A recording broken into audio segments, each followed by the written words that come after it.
Imagine this. You're standing on the towering walls of Constantinople, staring down at an army of over 80,000 soldiers. The ground shakes as massive cannons thunder, their blasts tearing through the ancient stone. Inside the city, people pray, some ready to fight, others desperately searching for a way to escape. And outside, a 21-year-old sultan, determined to do what no one else had done for 1,000 years: break through the mighty walls and take the city for himself. This is the story of the fall of Constantinople, a battle that changed history forever. It wasn't just about the end of the Byzantine Empire. It was the moment the medieval world crumbled, paving the way for a new era. It was about ambition, betrayal, innovation, and, above all, survival. Over the next hour, we're diving deep into one of history's most legendary sieges. We'll talk about the rise of the unstoppable Ottoman war machine, the desperate last stand of the Byzantines, and the brutal aftermath that left the world shaken. So, how did Constantinople, the city that had stood strong for over 1,000 years, finally fall? Let's get into it. Let's start with a simple question. How did it come to this? How did one of the greatest cities in history, the so-called Queen of Cities, end up surrounded by an overwhelming Ottoman force? To understand that, we need to go back a few decades and look at how the Byzantine Empire fell into decline while the Ottomans rose to power. Yeah, because if this were the year 1000 instead of 1453, Constantinople would have been untouchable. The city had already survived countless sieges by the Arabs, the Bulgarians, the Russians. Even the mighty Mongols had left it alone. The Theodosian walls, those legendary fortifications, had kept invaders out for over 1,000 years. But by the 15th century, the Byzantines were just a shadow of their former selves. Exactly. The empire had been shrinking for centuries. It had lost vast territories to the Ottomans, and by 1450, it barely controlled anything beyond Constantinople itself and a few scattered lands like the Peloponnese. The population had plummeted, the economy was in ruins, and the once great Roman army was now just a small, underfunded force. And while the Byzantines were getting weaker, the Ottomans were becoming stronger. Mehmed II, the young sultan who would go down in history as Mehmed the Conqueror, wasn't just some ambitious ruler. He was a military genius. When he took the throne in 1451, he immediately started preparing for the conquest of Constantinople. Yeah, and at first, the Europeans didn't take him seriously. He was only 19 years old, and they thought he'd be too inexperienced to pose a real threat. Some European leaders even celebrated his rise to power, thinking he might make mistakes and weaken the Ottoman Empire. Big miscalculation. Huge miscalculation. Mehmed wasn't just sitting around enjoying his new title, he was already planning how to take Constantinople. He knew that the city had survived so many sieges before because of its walls and its ability to resupply by sea, so he came up with a plan to cut it off completely. First, he built a massive fortress called Rumeli Hisara, right on the European side of the Bosphorus. This wasn't just any fortress, it was designed specifically to control the strait and stop any reinforcements from reaching Constantinople. If the Byzantines thought their allies would send help by sea, Mehmed made sure that was impossible. And it worked. When a Byzantine supply ship tried to pass through, the Ottomans blasted it out of the water with their cannons. That was a clear message. No help was coming, and Mehmed wasn't done yet. He also made sure that the roads leading to Constantinople were strong enough to handle his most powerful weapon, his massive cannons. Right. And these weren't just any cannons. These were enormous bombards, capable of hurling giant stone balls that could smash through walls like never before. One of the biggest was designed by a Hungarian engineer named Orban. This monster of a cannon was so huge it had to be pulled by 60 oxen and took hours just to reload. But when it fired, it could send a 600-pound stone flying over a mile. Which is terrifying if you're standing behind the walls of Constantinople. This was the moment when warfare changed forever. For centuries, castles and cities relied on thick walls to keep enemies out. But gunpowder, and specifically these Ottoman cannons, made those walls obsolete. So by early 1453, everything was in place. Mehmed had his army, his fleet, his fortresses, and his devastating new artillery. Constantinople, on the other hand, had an aging emperor, a small army, and very few allies willing to step in. The city was completely surrounded. And on April 6th, 1453, the siege began. The Ottomans were about to do what no army had ever done before: bring down the greatest walls in history. April 6th, 1453. The siege of Constantinople begins. Imagine standing on the city's walls, looking out at a sea of Ottoman soldiers, tens of thousands of them, stretching as far as the eye can see. The air is thick with tension. Inside the city, people are praying, fortifying defenses, preparing for the worst. Outside, Mehmed II, the young Ottoman Sultan, is about to unleash the full power of his empire. And this wasn't just any siege. Constantinople had been attacked before, many times, but no one had ever managed to take it by force. The Byzantines believed in their walls. They had defended the city for over 1,000 years. But this time they were facing something different. Yeah, this time they weren't just fighting against swords and ladders. They were up against something the world had never seen in action before: massive cannons that could shatter stone like it was nothing. And the numbers weren't in their favor either. The Byzantines had around 7,000 men defending the city. That included a mix of Greek soldiers, a handful of Venetian and Genoese allies, some volunteers, even monks, basically anyone who could hold a weapon. The Ottomans? They had at least 80,000 troops, possibly more. And that wasn't even counting their navy. Right. And let's not forget who was leading them: Mehmed II. He wasn't just throwing his army at the walls blindly. He had a strategy. The Ottomans positioned their massive bombards right in front of the city, aiming for the weakest sections of the Theodosian walls. Every day, those cannons fired, sending huge stone balls crashing into the defenses. The noise must have been deafening. Think about it. This was one of the first times in history that gunpowder artillery was being used on such a scale. The ground shook with every blast. Dust and stone rained down as the once impenetrable walls started to crack. But here's the crazy part. The Byzantines didn't just sit there and wait for the walls to fall. They fought back. Every time the Ottomans made a breach, the defenders rushed in, rebuilding the walls as fast as they were destroyed.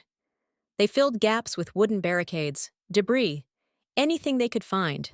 And they weren't just fighting on land. The sea battle was just as intense. Mehmed knew he had to control the water if he wanted to cut off the city completely. He sent his fleet to block the Golden Horn, the body of water that protected Constantinople's northern side. But the Byzantines had an ace up their sleeve: the Great Chain. Yeah, this thing was genius. The Byzantines stretched a massive iron chain across the entrance to the Golden Horn, stopping any Ottoman ships from getting through. No matter how hard Mehmed's navy tried, they couldn't break past it. And that gave the defenders a small but crucial advantage. And then, something incredible happened. On April 20th, a small fleet of 4 Christian ships appeared on the horizon. They were carrying supplies and reinforcements for the city. But there was a problem.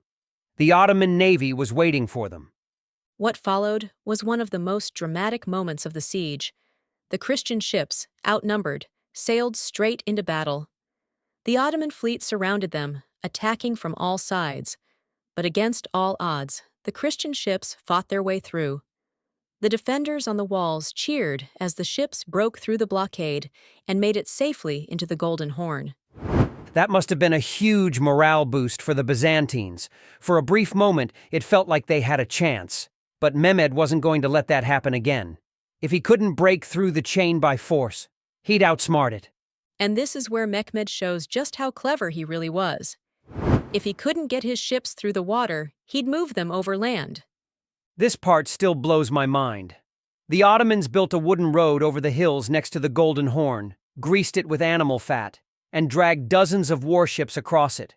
In one night, They transported their entire fleet over land and into the Golden Horn, completely bypassing the chain.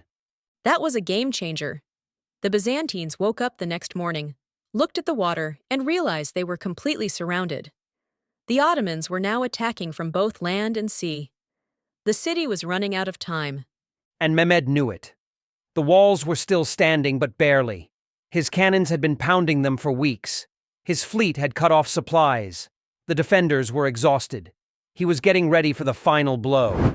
After nearly 2 months of relentless attacks, on May 29th, Mehmed ordered an all-out assault. Wave after wave of Ottoman soldiers charged at the walls. This was it, the moment that would decide the fate of Constantinople.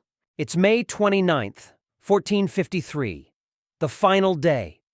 The sky is still dark when the drums begin to roll. Trumpets blast through the cold air. And then, all at once, the silence breaks. Tens of thousands of Ottoman soldiers charge forward, shouting war cries that echo through the city.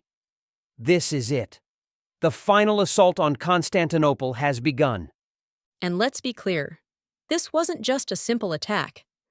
Mehmed had planned this down to the last detail. He knew the Byzantines were exhausted after nearly 2 months of constant bombardment. He knew their numbers were dwindling. He knew the walls were cracked and crumbling. Now, all he had to do was throw everything he had at them. And that's exactly what he did.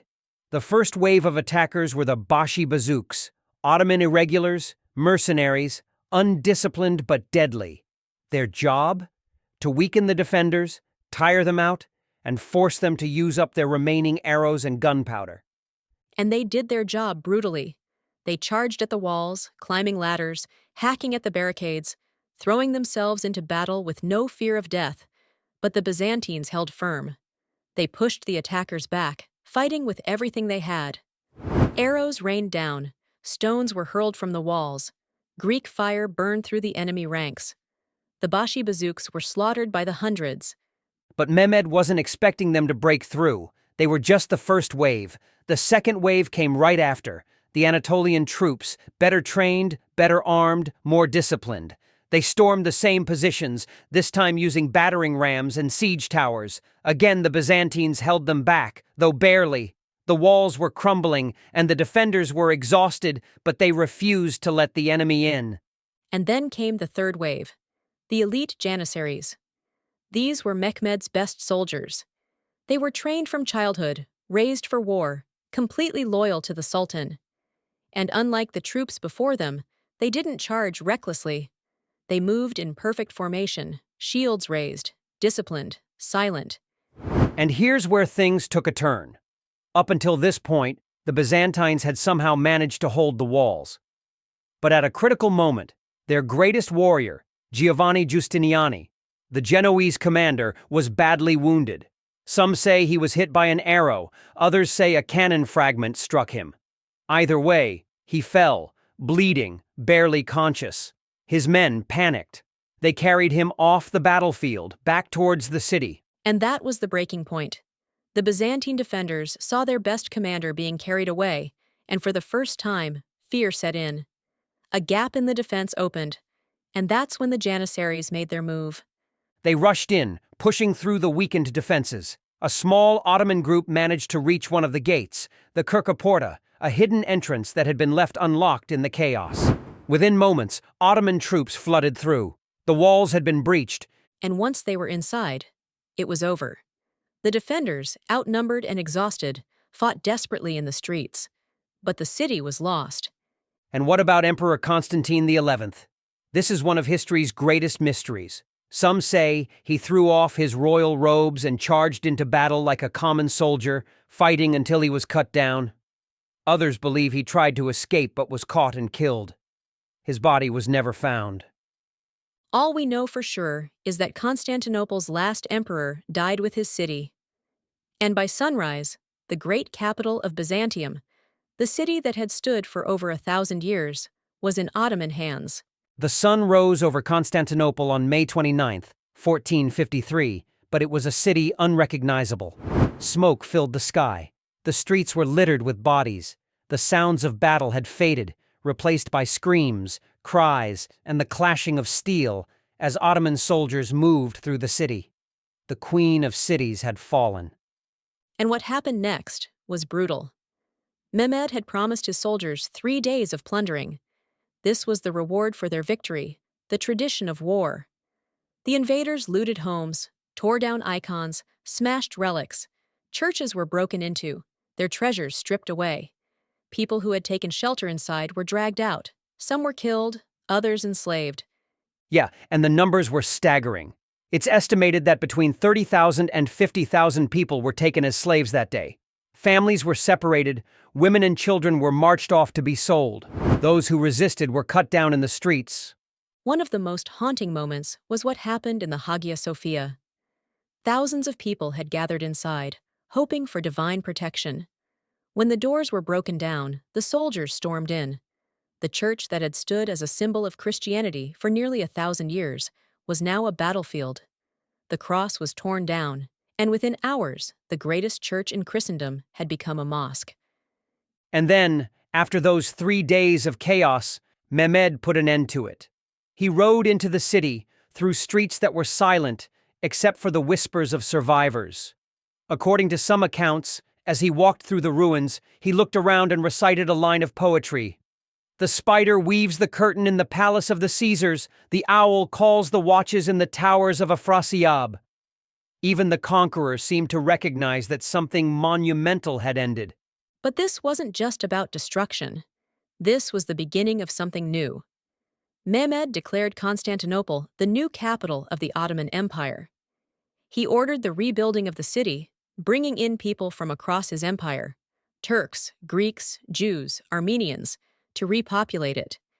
He wanted Constantinople to be not just a symbol of conquest, but of power.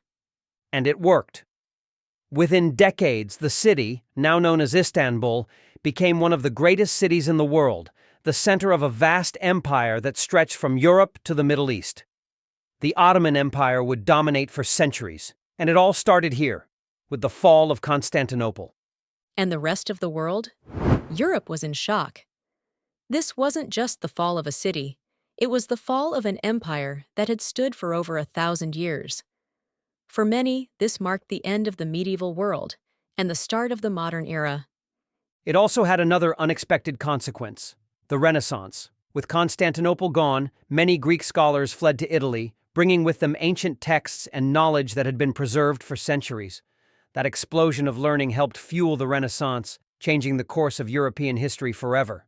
So in the end, the fall of Constantinople wasn't just the end of something, it was the beginning of something else. A new empire, a new world order, a new chapter in history. And it all happened because one young sultan refused to accept that a city could stand forever. So, that's the story of the fall of Constantinople, the siege that shattered an empire, the battle that changed history, and the moment that marked the end of the medieval world. It's a story of ambition, desperation, and innovation. A story of warriors who refused to surrender, and a young sultan who saw what no one else did: the future. And the echoes of that day are still with us. The Ottoman Empire rose and fell, but the city they took in 1453 remains one of the most important in the world. From Constantinople to Istanbul, its legacy is undeniable. But now we want to hear from you. Which historical event should we cover next? Let us know in the comments. And if you enjoyed this deep dive into history, don't forget to like this video and subscribe for more epic stories from the past.